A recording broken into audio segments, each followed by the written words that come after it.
बच्चों, आज मैं आपको पारिवारिक बजट के प्रकार के बारे में बताऊंगी। पारिवारिक बजट के कितने प्रकार होते हैं और उसमें से कौन सा सबसे अच्छा है। बजट के मुख्य रूप से 3 तत्व होते हैं: आय, व्यय और बचत। पारिवारिक बजट में हम इन्हीं तीनों के बारे में प्राथमिकता से क्रम में अंतर होने से बजट का स्वरूप अथवा प्रकार परिवर्तित हो जाते हैं। इन तथ्यों के आधार पर हम 3 प्रकार के बजट का निर्धारण करते हैं। पहला है संतुलित पारिवारिक बजट। किसी भी पारिवारिक बजट में आय के बराबर ही व्यय का प्रावधान किया गया है तो उस बजट को हम संतुलित पारिवारिक बजट कहते हैं। इस प्रकार के बजट की व्यवस्था होने पर बिना किसी प्रकार का कर्ज लिए कोई परिवार अपनी वर्तमान में स्वीकृत आवश्यकताओं को पूरा कर सकता है। इस प्रकार के बजट में क्योंकि किसी भी प्रकार की बचत का प्रावधान नहीं होता, अतः भविष्य संबंधी विभिन्न आवश्यकताओं की पूर्ति की समस्या बनी रहती है। और चूंकि बजट की व्यवस्था होने पर पारिवारिक भविष्य प्रायः असुरक्षित है, तो हम इस तथ्य को ध्यान में रखते हुए संतुलित पारिवारिक बजट को उत्तम बजट नहीं मानते। ये सिर्फ एक काम चलाओ बजट कहा जाता है। संतुलित पारिवारिक बजट को अगर हम एग्जाम्पल के तौर पे समझाएं आपको, जैसे कि मान लो किसी एक परिवार की मासिक आय 15,000 रुपए है। अब सभी तरह के खर्चे हमने मिला लिए और हमारा मासिक व्यय भी 15,000 रुपए है, तो बचत या घाटा कुछ भी नहीं आया।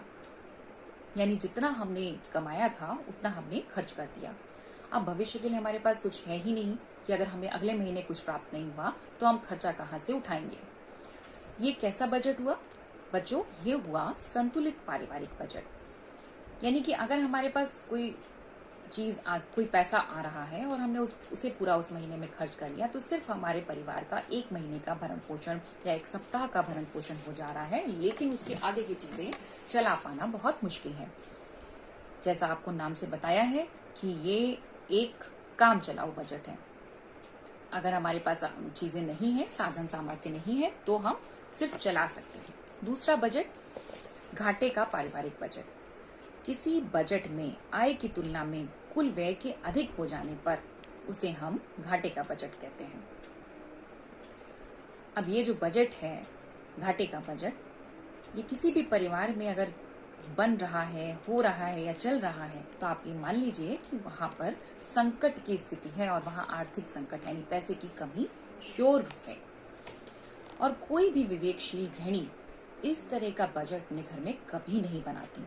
अब ये बात मैंने आपको क्यों कही,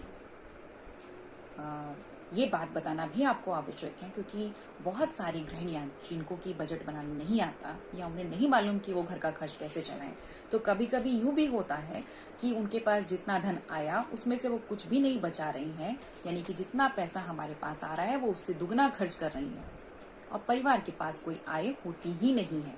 कभी कभी नई नई शादियों में या घर में कुछ अज्ञानतावश कोई स्त्री ऐसी है जिसे ये पता ही नहीं कि उसे कितना खर्च करना है, कितना बचाना है, और जितना पति कमा के ला रहे हैं या उसके घर में जो भी आय प्राप्त हो रही है उससे कहीं ज्यादा वो खर्च कर रही है।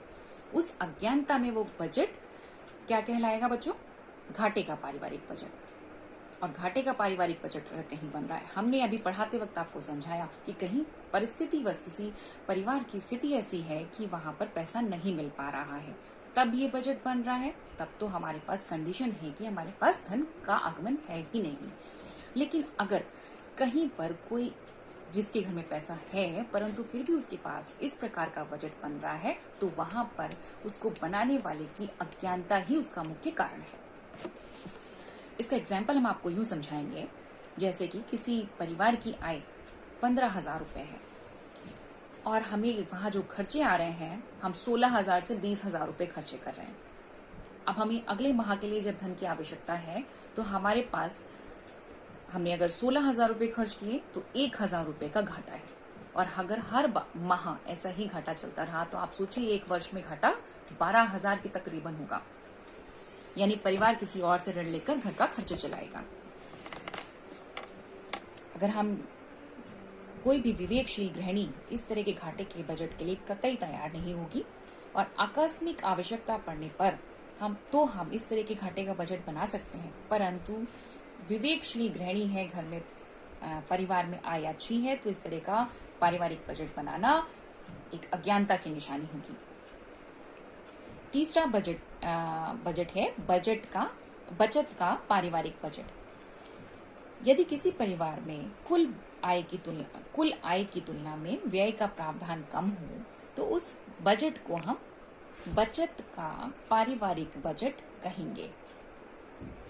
ये सबसे बेस्ट बजट माना जाता है, सर्वोत्तम, और साथ ही साथ इसमें वर्तमान समय की आवश्यकताओं की पूर्ति के साथ साथ हमारे भविष्य के लिए भी अनिवार्य और आकस्मिक आवश्यकताओं के लिए बचत हो जाती है।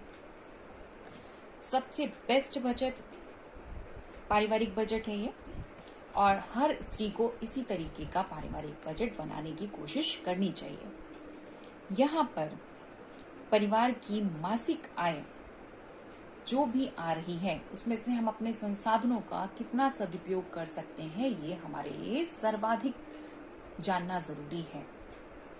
बजट बढ़ाते वक्त हमारे संसाधन या हमारी मुख्य मदें क्या हैं, उन मदों में हमें सबसे पहले किन मदों पे खर्च करना है और किन फालतू की मदों को छोड़ना है, ये जरूरी होता है बच्चों।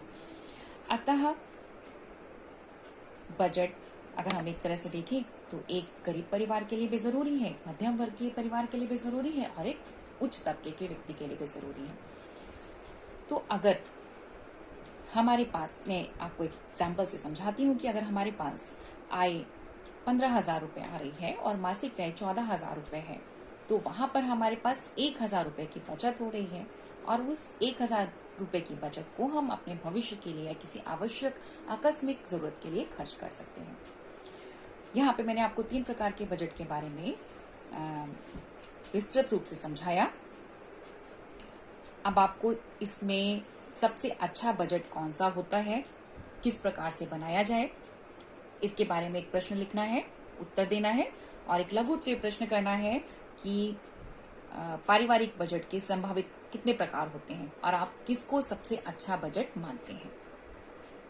आज के लिए इतना ही।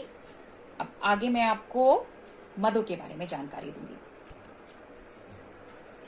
मेरी वीडियो पसंद आई है तो लाइक, शेयर और कमेंट करें।